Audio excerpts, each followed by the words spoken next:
तुम्ही बापूसाहेब आता ह्या सगळ्या दौऱ्यातनं तुम्ही तिथे जपानच्या ॲपेक्स बँकला भेट दिली आणि कुठलं रोबो बँकिंग, मायक्रो बँकिंग अशा सगळ्या हे बघितल्या. ह्या विदेश दौऱ्यातली आणखी काय आठवण आहे का? नेदरलँडमध्ये रोबो बँक आहे. हं, रोबो बँकिंग आहे. रोबो ह्या बँकेचं नाव आहे रोबो बँकिंग. हं, आणि त्याला जगभर ओळखलं जातं. रोबो बँकिंग म्हणजे शेतीला खुलेपणाने पैसे देणारी बँक म्हणजे रोबो बँकिंग असं त्याचं हे झालेलं आहे. हं, ह्या दौऱ्यामध्ये आम्ही रोबो बँकेला भेट दिली होती. हं, नेदरलँड हा जगातला एकमेव देश असा आहे की जिथं फक्त फुलंच पिकवतात हं. आणि फुलाच्या उत्पन्नावर सगळ्या देश जमा खर्च जो चालतो देशाचा किंवा एकूण बजेट जे चालतं ते सगळं फुलाच्या उत्पन्नावर चालतं आणि फुलावर जगणारा उत्तम देश म्हणून त्याला नावलौकिक आहे. आजही तो नावलौकिक आहे. नेदरलँडला. नेदरलँड.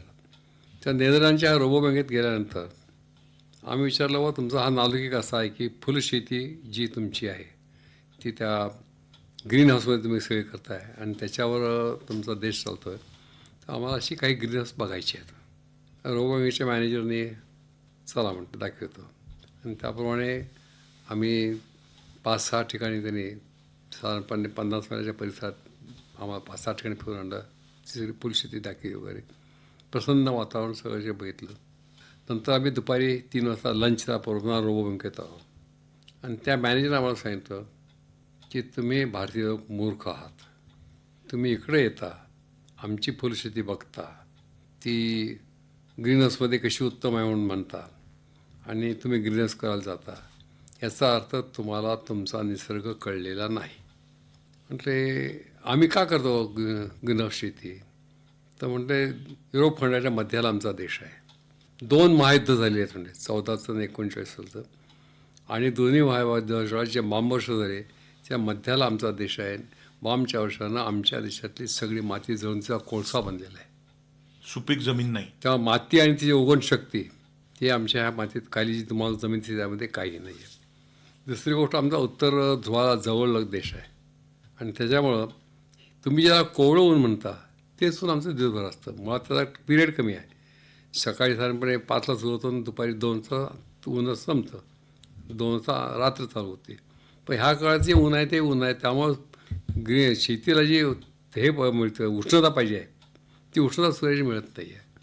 त्यामुळे म्हटलं आम्हाला आणखीन तिसरा भाग म्हणते उत्तर ध्रुवाला जवळ असल्याकारणानं सतत थोड्या फरकानं का होईना पण बर्फवर्षा चालू असतो. त्यामुळे जमिनीला कधी वाढतच नाही. जमिनीला काय मोलावा? वापसा येत नाही. हां, हे जे 3 आमच्या ऑर्ड्स आहेत त्या ऑर्ड्सवर मात करून आम्ही ती आत्ता ग्रीनहाऊस शेती करतो म्हटलं. मला तुमच्या लोकांचं भारतीय लोकांचं आश्चर्य वाटतं म्हटले तुम्हाला 12 तास स्वच्छ प्रकाश आहे. तुम्हाला 12 तास स्वच्छ प्रकाश आहे तसा तुम्हाला 12 तास नसला तरी पूर्णपणे सीझनवार पाऊस तुमच्याकडे पडतो आणि जमिनीची उगवणशक्ती 100% आज चांगली आहे.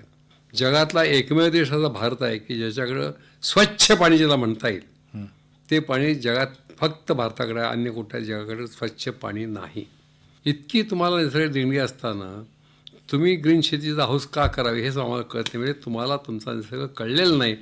ह्या निसर्गाचा वापर करा. तुमच्या देशाला ग्रीन हाऊस शेतीची काहीही गरज नाही म्हणून आम्ही तुम्हाला मूर्ख म्हणतो. आता ग्लोबल वॉर्मिंग आणि ह्याच्यामुळं खूप बदल झालेले आहेत. पण तरीही भारत हा सारे जहां से अच्छा अशी भारताची अवस्था आहे. तुम्ही बँकेतून हे सगळं काम करत होता, बँकेचा मोठा विस्तार करत होता, सायमल्टेनियसली तुमची पत्रकारिताही सुरू होती ह्याच्यातली. याच काळात वेगळ्या लोकांचे सत्कार, वेगवेगळे समारंभ. वाजपेयी जेव्हा हे झाले तेव्हा सांगलीत एक मोठा सत्काराचं तुम्ही आयोजन केलं होतं. वाजपेयींचा सत्कार माझ्या अंदाजाप्रमाणे सन 1964 साली झाले असावा. पहिला मोठा सत्कार. 1952 साली सांगलीमध्ये दीनदयाळ उपाध्याय आल्यानंतर जनसंघ स्थापन केल्यापासून आम्ही त्याचं काम करत होतो जनसंघाचं. 64 साली महाराष्ट्राचे BJPचे जे सेक्रेटरी होते वसंतराव भागवत त्यांनी पहिल्यांदा जाहीर केलं की कामाचा आपल्याला विस्तार करायचा आहे आणि जो जिल्हा वाजपेयीला 51,000ची थैली देईल त्या जिल्हा कार्यक्रमाला सत्काराकरता वाजपेयी येते. पहिलं आव्हान आम्ही तर स्वीकारलं सांगली जिल्ह्याच्या वतीनं की 51,000ची थैली आम्ही गोळा करतो आणि वाजपेयींचा आम्हाला तारीख द्यावा. तो 51,000 थैली आणि सत्काराला महत्त्व यावं म्हणून आम्ही पूर्णपणे अपक्षपातीतून वाजपेयींचा सत्कारची कमिटी स्थापन केली होती. त्याचे अध्यक्ष होते केशवरावजी चौगुले, वकील. त्यावेळचे सांगितले का महाराष्ट्रात ते प्रख्यात होते असं म्हणतात. आणि आम्ही ते पैसे गोळा करत होते आणि तो कार्यक्रम ठरलेल्या दिवशी कार्यक्रम झाला. 2 प्रकार त्यावेळेला घडले होते.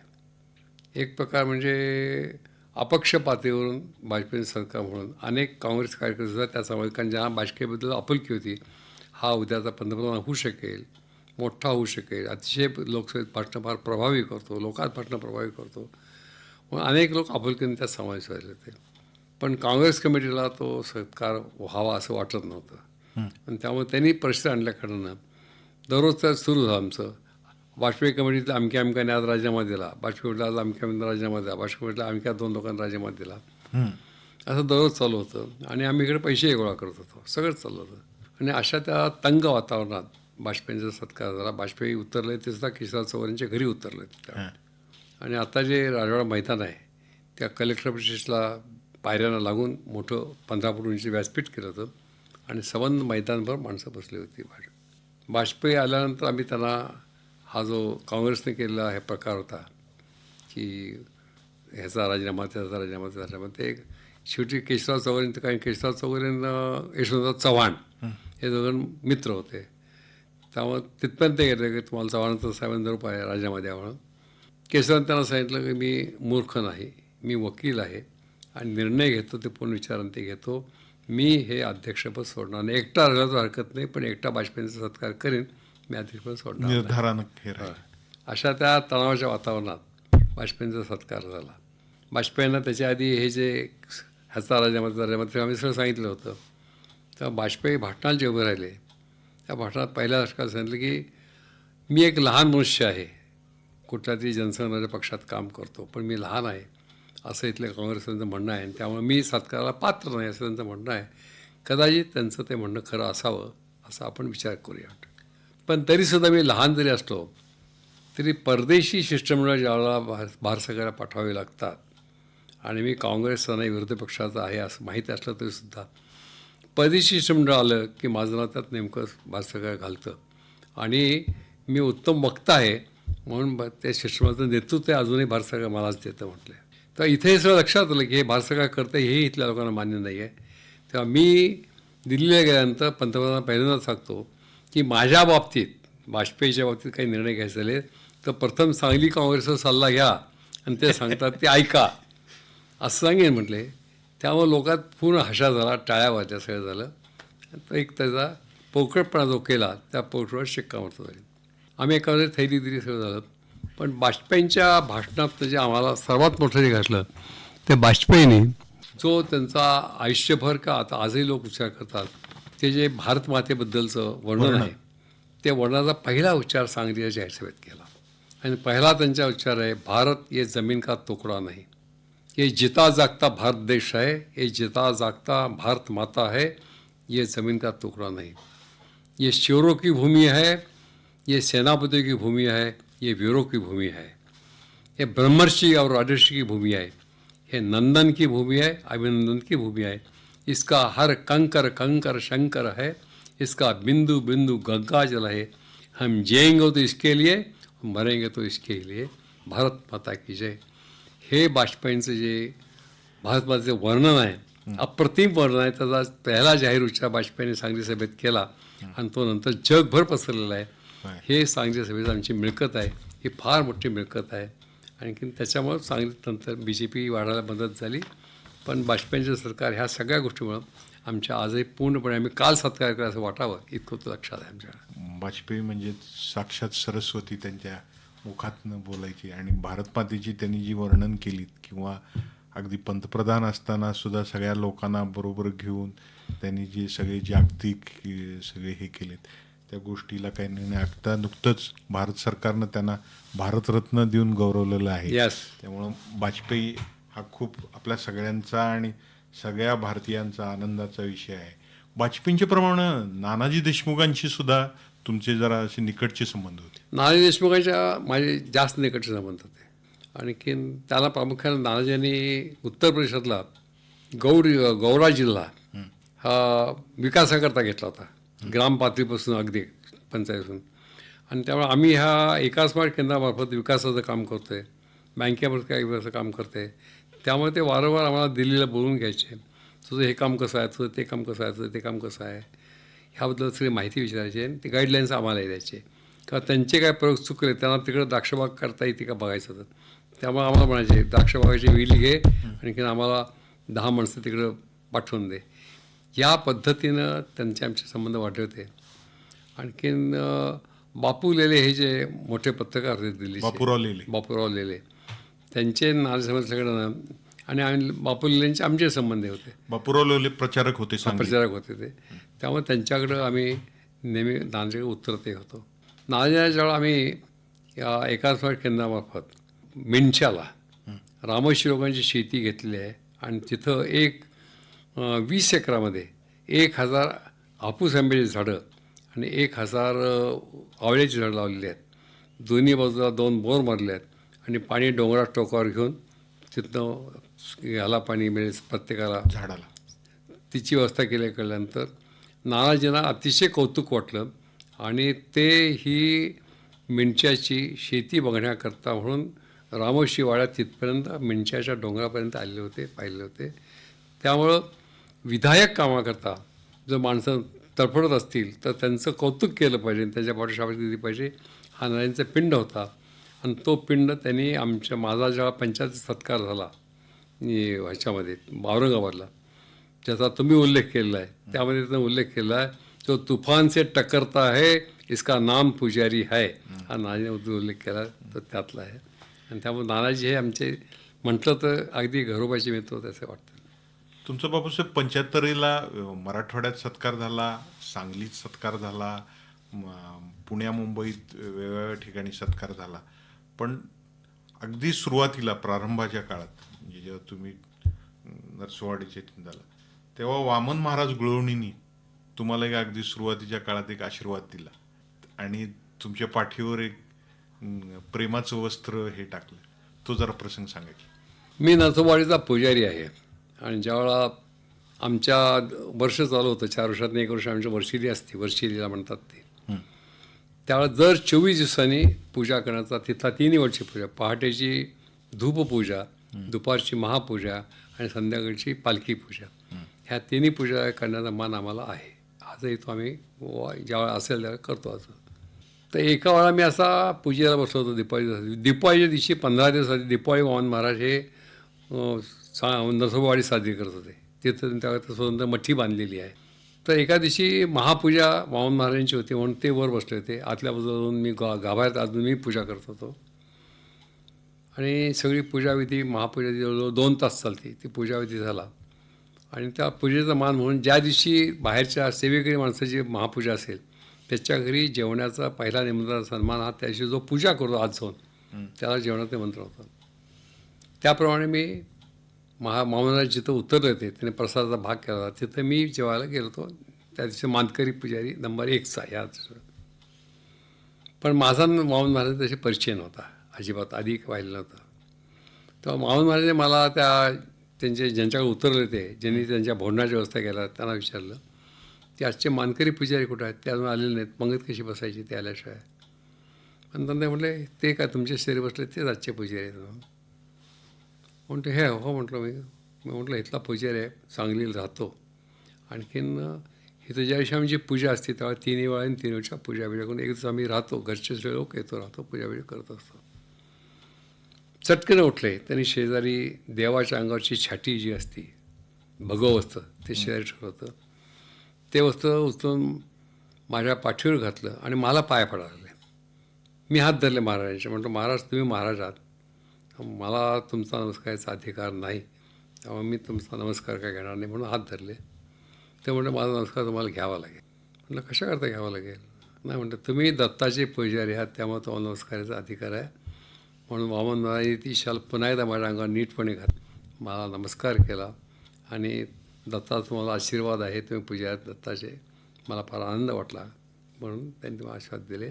ते जे वस्त्र आहे भगव वस्त्र, ते वस्त्र ह्या गोष्टी आता 25 वर्ष झाले असतील, पण मी ते माझं संरक्षक वस्त्र म्हणून ठेवतो. माझ्या प्रवासाच्या बागेत एका प्लॅस्टिकच्या चांगल्या पिशवीमध्ये मी ते वस्त्र घालून ठेवलेलं आहे आणि ते वस्त्र प्रवासात कायम माझ्याबरोबर असतो.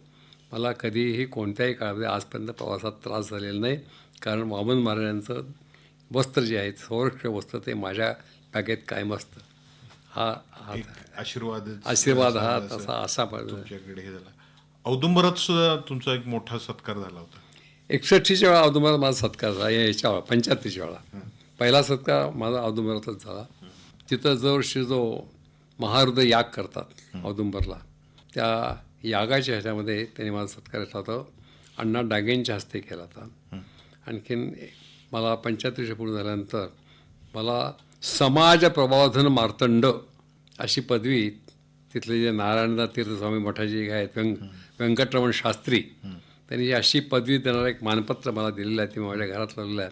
पण मला बऱ्याच लोक सांगतात की समाज प्रबोधन मार्तंड ही तुझी उपाधी आहे, ही सर्वात बरोबर उपाधी आहे. तू दिवसभर आयुष्यभर तेच काम करत आलास, त्यामुळे त्या कामाला दृष्टीनं हा औदुंबराचा सत्कार हा समाजा योग्य प्रकारे सत्कार झालेला आहे. देव, देश आणि धर्म हेच तुम्ही कायम आयुष्यभर हे केलेलं आहे. यस. आणि कोल्हापूरच्या शंकराचार्य आणि या मठाशी सुद्धा तुमचा निकटचा एक संपर्क माझा राहिला आहे. म्हणता तो योग फार मोठा चांगला होता. कोल्हापूरच्या मठामध्ये जवळ मी 10 वर्ष ट्रस्टी म्हणून काम केलं शंकराचार्य मठामध्ये. पहिले थोरले महाराज जे महाराज जे होते कराडकर स्वामी महाराज, ते सामाजिक कामाशी फार एकरूप झाले होते आणि संघाच्या विश्व हिंदू परिषदेच्या माध्यमातून म्हणजे अयोध्येच्या कळसाचा जो प्रकार घडला त्यावेळा कराडचे कोल्हापूरचे शंकराचे महाराज ते अयोध्येत होते. इथपर्यंत ते सहभागी होते. पण त्यांचे वय जेव्हा बदललं, नरसिंहपूर बुवा म्हणे, नरसिंहपूरचे आपल्या नरसिंहपूर कोल्हापूर सांगली जिल्हा नरसिंहपूरचे कराडकर बुवा मूळचं पहिलं नाव. पण आत्ता जे महाराज आहेत विद्या नृसिंह भारती, ह्यांना मी ट्रस्टी असताना काही स्थानापन्न करण्याचा मला योग लाभला. 2 दृष्टी लावला की दुसऱ्या कोणीतरी एकाने हे केला होता की मला शिष्य करून घेतलेलं आहे थोरल्या महाराजांनी, त्यामुळं ह्या गादीवर माझा अधिकार आहे, विद्या नृसिंह भारतीयांना बसवू नये गादीवर. ती केस कोर्टात हायकोर्टात चालली होती. त्या हायकोर्टात ती केस मी वकील देऊन लढवून जिंकली आणि ह्यांना बसण्याचा अधिकार मिळवून दिला. त्यामुळे तो पहिला एक प्रकार झाला. पण पहिल्यांदाच माझ्यासारखा मशीद असल्या कारणानं शंकराचार्यांची कोणी धार्मिक 4 ब्राह्मण यावेत आणि तेवढा पुरताच तो स्थापनेचा त्याचा कार्यक्रम व्हावा जा म्हणतात तो न करता तो मोठा होईल का आणि त्याला महत्त्व देशभर येईल का अशा ते प्रयत्न केले. आणि योगायोगाने त्यावेळेला सुदर्शनजी हे सरसंघ चालक होते. आणखीन विश्व हिंदू परिषदेचे आंतरराष्ट्रीय अध्यक्ष तेही तिथं होते. त्या दोघांना जाऊन मी औरंगाबादला निमंत्रणं दिली की सांगली कोल्हापुराचा शंकराच्या स्थापनेचा त्यांना गादीवर बसण्याचा काय मोठा समारोह होता, तुम्ही दोघांनी यायला पाहिजे म्हणून. आणि मग दोघांनी निमंत्रण स्वीकारली आणि सरसंघ चालकाच्या उपस्थितीमध्ये आत्ताचे शंकराचार्य आहेत विद्या नृसिंह भारती यांच्या स्थापनेचा आणि गादीवर बसण्याचा मोठा समारंभ हा महाराष्ट्रातला एक मोठा समारंभ करण्याचा आणि त्यातला प्रमुख येण्याचा मान मला मिळाला. कोल्हापुरात झाला. कोल्हापुरात ह्याही माझा सन्मान आहे. बापूसाहेब, तुम्ही पत्रकार म्हणून काम करत असताना हे जे सगळे होते तर इथे व्यंकटाचलम म्हणून एक अतिशय म्हणजे असे वेगवेगळ्या ह्याचे अधिकारी होते. त्यांच्या बाबतीत समाजात म्हणजे त्याच्यानंतर खूप DSP आले गेले आपण, पण ह्या आणीबाणी आणि त्यांच्यानंतर आलेले व्यंकटाचलम आणि त्यांची सगळी कारकीर्द ही खूपच गाजलेली होती आणि त्यात तुमची पत्रकारिताही फुलून आली होती. काय ते सगळं होतं? व्यंकटाचलम मी तर पहिल्यांदा DSP म्हणून आले, जेव्हा हजर झाले असतील ते साधारणपणे 74 असावं, कारण पाठोपाठ आणीबाणी आली त्यांनी मला अटक करण्याचा प्रयत्न केला मला पूर्ण लक्षात आहे. 73 अखेरला 74ला ते इथं सांगलीला आले SP म्हणून. आल्यानंतर ह्याच्यावर छापे त्याच्यावर छापे, दारूवर छापे, अमक्यावर छापे, काळा बाजार चालतंय म्हणून दुकानावर छापे, रिक्षावर छापे, सगळ्यांना म्हणून त्याने छाप्याचं सत्र इतकं केलं पहिल्या 2-3 महिन्यात की लोक त्याला घाबरायला लागले. आणि मग त्याला लोक म्हणाले की व्यंकटाचलम हा संकटाचलम आहे म्हणून. स्थानिक पेपर त्याच्या सगळ्या बातम्या छापत होते. माझा स्वभाव जो होता त्याप्रमाणे हा ज्या अर्थी इतके छापे बिपे सगळे हा नाटक करतो असं मला वाटत होतं. आणि म्हणून मी तरुणपणामध्ये त्याची एकही बातमी पहिल्या 2-3-4 महिन्यात इतक्या सगळ्या घटना करता एकही छापलेल्या नव्हत्या, अजिबात छापलेल्या नव्हत्या. एक दिवशी दुपारी त्यांच्याकडे SP करता एक मराठीतला आडली म्हणतात पुन्हा ऑर्डरली इंग्रजी शब्द माझ्या घरी आला दुपारी 3च्या सुमाराला आणि म्हटलं मला व्यंकटाचलमने पाठवून दिलेलं आहे. म्हटलं काय काम आहे? तर म्हटले सगळे पेपरवाले माझ्या हुडकून बातम्या छापतात पण तुम्ही एकदाही बातमी छापलेली नाही आहे. तेव्हा व्यंकटाचलमने ही बातमी दिली आणि हा फोटो दिला आहे, ही फोटो सगळं दोन बातमी छापली पाहिजे असं त्यांनी पहिल्यांदा मला सांगितलं. मी तुला म्हटलं फोटोही ठेव, बातमी ठेव आणि व्यंकटाचलमला सांग मी आजकाल बातमीदारी करत नाही आहे, गेली 20 वर्ष बातमीदारी करतो आहे. अनेक DSP आले, अनेक DSP गेले. जे DSP मला योग्य वाटले त्यांना योग्य ती प्रसिद्धी दिलेली आहे. तुम्ही आत्ता जे करताय ते मला योग्य वाटत नाही. मी बातमी छापणार नाही, फोटो छापणार नाही असा माझा निर्णय त्याला सांग. तुझा निर्णय काय सांगू नकोस, पण तुला नोकरी करायची आहे. आणि तो त्याला पाठवून दिलं आणि तो फोटो आणि ती बातमी मी जपून ठेवली होती. पुढं योगायोगानं पुढे 4 महिन्यातच बोंबाईवाडी जे गाव आहे हे खानापूर तालुक्याच्या अगदी डोंगर कपारीत जे गाव सापडणार सुद्धा नाही इतकं डोंगर कपारीत गाव आहे. तिकडून पायी चालत गेलं तर ते मागल्या बाजूला कुठे ओगुलेवाडी जाता येते, इतकं ते डोंगरातलं गाव आहे. तिथं ओढा एक जिवंत ओढा आहे, तिथं धरण बांधण्यात चालू होतं आणि तो ओढा बांधला की ते संबंध गाव बुडत होतं. छोटी वस्ती आहे डोंगरात, इकडे इकडे म्हणून वस्तीच आहे, वस्ती सगळी बुडत होती आणि वस्ती तर प्रामुख्याने शेती सगळी बुडत होती, त्यामुळे जगायचं साधनच नाही. म्हणून तिथला कोणी आंदोलन केलं होतं की आम्ही धरण होऊन देणार नाही. आणखीन 3, 4, 5 वेळा झाले. धरणावर आडवं पडणे, जनावरं बांधणे, फार प्रयत्न केला सरकारने तर पोलिसने केला, तर धरणावर जाऊन चुली मांडून तिथं स्वयंपाक करणे, असे सगळे प्रकार आंदोलनाचे कोण त्याचे 5-6 वेळा धरणाच्या पायाखोऱ्याचे कार्यक्रम होते रद्द झाले होते. आणखीन ते हे सगळं मला आधीपासून आम्ही बातम्या देतो, आज असं घडलं, उद्या असं घडलं, मी देत होतो. एकदा किंवा ते असं वर्षभर चाललं होतं.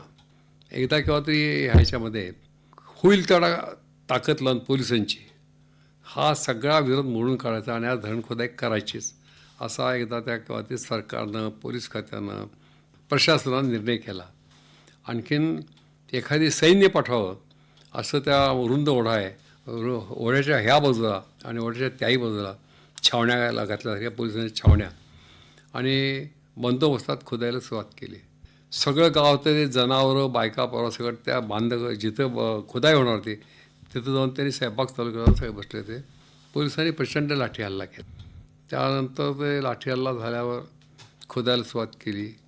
मग पुन्हा इतका लाठी हल्ला केला की गाव सगळं पळून गेलं. बायका पोरांनी जोरदार झोडपलं, जनावरांनासुद्धा काठ्यांचं लगावून काढलं आणि मग ते डोंगरातून लपले. त्या डोंगरातच गाव होतं त्यांचं, गावातून लपले. संध्याकाळी पुन्हा एकदा त्यांची खोदायला सुरुवात झाल्यानंतर पुन्हा त्या गावाला ओढा घातला आणि पुन्हा त्या गावानं कधी वर मान करू नये म्हणून घरातने झोपड्यातने शिरून त्यांना ठोकलं सगळं. त्याच्या आधी आम्ही बातम्या देत होतो ह्या सगळ्या. त्यामुळं ह्या कुठल्या तरी लढ्याशी बातम्यावर माझे संबंध आहेत ते अनेक लोकांना ठोकतं. त्यातल्या कोणीतरी मला कराडून फोन केला संध्याकाळी 6च्या सुमाराला की बाबासाहेब तुम्ही त्या ह्याच्या बातम्या देताय नेहमी बोंबाईवाडीच्या, आज 2 वेळा तिथं मोठा प्रचंड लाठी हल्ला झाला आहे. आणखीन त्याच्यामुळं लोक हैराण झाले आहेत, किती लोक डोंगरात पळून गेलेत, कुठं गेलेत, कशा काय पत्ता लागत नाही, लोक उपाशी त्यापाशी कुठे पडतात तिथे. म्हणताना मग मी गाडी काढली, जीप एक काढली, त्यात काही धान्य त्यांना रात्री जेवण नसलं असं त्यात गोळा करून घातलं. मी आणि माझे सहकारी बाबा पोताबरोबर गेलो आणि प्रथम गेलो संध्याकाळी 6 सुमाराला इथे व्यंकटराव DSP ऑफिसमध्ये. व्यंकटराव म्हणलं साहेब आम्हाला असं कळलं की बोंबाईवाडीत तुम्ही हल्ला केला आहे, लाठी हल्ला केला आहे, ते बघायला मी जाणार आहे. तेव्हा कुठं असतील लोक, काय काय झाले, प्रत्येक तुमच्याकडनं हाकीत ऐकून जातो आम्ही पुढं म्हणून. अरे काय बाबा म्हटले पुजारी, अरे ते त्यांची घर जर बुडणार रे. म्हटले कोण करते लाठी हल्ला? मी लाठी हल्ला वगैरे काही केलेलं नाही आहे, बायकांना पुरुषांना असं हाताला दंडातून बाजूला केलं आहे आणि शांतपणे काम झालं आहे. लाठी हल्ला करायला वेळ चालला नाही. म्हटले त्यांचं तेवढा विरोध ते करणार, त्यांचं घर त्यात बुडतं आहे त्यामुळे ते विरोध करणार, असं कायही झालेलं नाही. म्हटलं साहेब तुम्ही सांगताय खरं? हो अगदी असं आहे म्हटले. मग आम्ही भेटायला काय हरकत नाही, अगदी आनंदाला म्हणजे भेटायला. त्यांना आम्ही संध्याकाळी 7 नंतर तिथे भेटायला जाऊ आणि तिथं रात्री पोचू असं वाटलं नाही. म्हणून आम्ही मग तिथनं गाडी सोडली. साधारणपणे रात्री 10-10:30 आम्ही त्या बोंबाईवाडी बरेच आधी गेल्याकडे ते नेमकं ठिकाण आम्हाला सापडत नाही, तर न सापडण्याचं कसं आहे ते ठिकाण. तिथं गेलो तर काळामिट्ट अंधार, पोलिसांचे सुद्धा ते झोपाझोपी झालेली होती, त्यामुळं त्या पोलिसांच्या तंबूचा कुठं प्रकाश नव्हते. फक्त लांब नाही का तंबूवर काय ते उंच गाठीने त्याच्यावर फक्त उंच प्रकाश दिसत होता, तर वर बल लावलेला. अंधारात गेलो त्या झोपडीच्या मधल्या छोट्या छोट्या गल्ल्या होत्या, पायी तोंडाला जीप उभी केली आणि मी भावाबद्दल फिरलो. चित पाखरू नाही का गावात कुठेही एक मनुष्य नाही, एक कोण नाही, पुरुष नाही, मूल नाही, बाल नाही, बाई नाही, कोणी नाही, सगळी घरं दारं उघडी. आणखीन गावात मनुष्य नाही. आता ह्या गावातून भेटायचं कोणाला? रात्रीचा 1 वाजला होता. शेवटी फिरता फिरता एका गावाच्या टोकाला एक बाई फक्त उंबऱ्यावर बसलेली दिसली, म्हातारी होती. मग तिला विचारलं, म्हटलं बाई असं असं आहे, नाही तर कोणी दिसत नाही. तर म्हटलं बाबा सगळे लोक लपले, तुला ठोक नाही का, पोलिसांनी हल्ला केला सगळा म्हणून. मग तुम्ही कसे बसलाय म्हटलं. तर म्हटलं मी पायानं पांगडी आहे, मला पाठीवर उचलून द्यायला कोणाला जमलं नाही म्हटले. म्हणतो आता तुझं तू नशीब बघ म्हणून मला म्हणते हे उंबऱ्यावर बसविलं आहे, भाकरी पाणी खायला दिले काहीतरी, आणि मी म्हटलं बसलेलं आहे, बाकीचे कुठं. मग त्या बाईला आम्ही थोडं विश्वासात घेतलं आणि त्याला सांगितलं आम्ही असं सांगलीवर आलेलं आहे, लाठी हल्ला झाला आम्हाला कळलेलं आहे, थोडं धान्य धुन्य अमकं तमकं काही कपडे ते आणलेले आहेत, ते द्यायचे आहेत. सरपंच नाव आता मला आठवत नाही, पण त्यावेळेस सरपंच कोणते होता. तर म्हटलं ह्या सरपंचाला भेटून आम्हाला हे सामान देऊन परत जायचं आहे, तो कुठं भेटेल. मग त्या बाईनं मोजून सांगितलं, समोरचं जे झोपड्या दिसत आहेत, ह्या समोरच्या झोपडी बसणं 5वी झोपडी बघा, त्या 5व्या झोपडीपर्यंत आत जावं, दारं फळबंद असले पण आतनं कडी नाही आहे, त्या दारातनं मागं जावा, परड्यात जावा, परड्यात काळ्या मेंढ्यांचा एक मोठा कळप बसवला आहे आणि त्याच्यामध्ये हा सरपंच काळी घोंगडी घेऊन झोपलेला आहे. त्याचं आत्ताचं नाव असं असं आहे, ते ह्या नाव तुम्ही हाक मारला की तो उठेल, नाही तर उठणार नाही. आता काय ते नाव बदलून तरी ठेवत सर्व. मग आम्ही तसं मोजत 5व्या झोपडीतनं गेलो, 5व्या झोपडीतनं आत गेलो, आत मागं गेलो, मागं मेंढ्याच्या कळपात तो घोंगडं आम्हाला दिसलं आणि मग आम्ही हाक मारली. त्याच्या टोपण नावून ठरलं होतं, त्या टोपण नावानं कोडवर्ड ज्याला म्हणतात तसं. त्यामुळे तो उठला, मग त्यानं आम्हाला ते ओळखलं, मग त्या आणले सगळं सांगितलं असं असं आहे, असं झालं. आणखीन काय लागली तर तुम्हाला सांगा, आम्ही उद्या मदत पाठवतो आणि सांगलीला कलेक्टर DSP आम्ही भेटतो, हे करता येतं बरोबर, चांगलं नाही मग कोर्टचं. मग ते सगळं करून आम्ही साधारणपणे 3-3:30ला रात्रीचे बाहेर पडायला सुरुवात केली आणि तोपर्यंत पोलिसांनी आमच्या, आता आम्ही जीप असल्यानं आमचा लाईट ते बघितलेच होते, ते आल्याकडनं आम्ही बाहेर पडताना त्यांनी 8-10 जीपा आमच्यासमोर आणून लावल्या अशा आणि आमची जीप अडवली. बोला काय करता. म्हटलं काय करता, म्हणून आम्ही पत्रकार आहे, आम्हाला लाठीला कळलेलं आहे, ह्या लोकांशी आमचे चांगले संबंध आहेत, आम्ही त्यांना अन्न धान्य कपडे मदत द्यायला लागलं आहे, मदत करणं ज्याच्यावर लाठीला लागलं त्यात काय पाप असं वाटत नाही आहे, आणि माहिती करणं हा पत्रकाराचा अधिकार आहे, आम्ही माहिती करायला आहे, आम्हाला मुख्याकडनं वाट सोडा नाही तर आम्ही जातो. मग म्हणते ते पत्रकार आहे म्हणतो. म्हटलं हो पत्रकार आहे. काय नाव? पुजारी. म्हणते समोर तो ओढ्यापलीकडे तंबू दिसते का? म्हटलं एक लाईट लावलेला, तिथं आमचे साहेब आहेत, तिथं चला त्यांना भेटा आणि मग तुम्ही जावा, हरकत नाही. म्हटलं चला मग आमची तयारी आहे, चला म्हटलं. मग त्या ओढ्यात पाणी नव्हतं, त्यामुळे त्यातनं बाळवंटीतनं घातलं, पलीकडे गेलो. तिथं गेल्यानंतर आणखी वेगळा नमुना. ओ या या या पुजारी साहेब, काय पत्रकार लोक रात्री पहाटे 4ला आमच्याकडे आले, आनंद झाला. अरे गरम पाणी आणून त्या तोंडात सुरू, अरे तू काफी ठेव रे, अरे तू खायला दे रे, अमकं दे रे, सगळं झालं. आणि मग 5 वाजता आम्हाला म्हणते पुजारी जे काय बघितलं असेल ते तसंच ठेवा लक्षात, फार काय छापू नका, आता तुम्ही जायला काय हरकत नाही.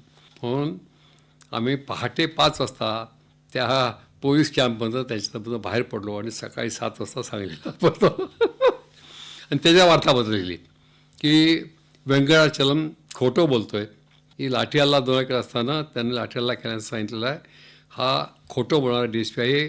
आणि हे छापलं आम्ही, खोटारडा DSP म्हणून छापलं. मग त्याच्यावर रामभाऊ माळगी, उत्तमराव पाटील आणि आपल्या ND पाटील, आता त्यातल्या हयात फक्त ND पाटील आहेत कोल्हापूरला, हे 3 आमचे ह्या सगळ्या प्रकरणातले मित्र होते.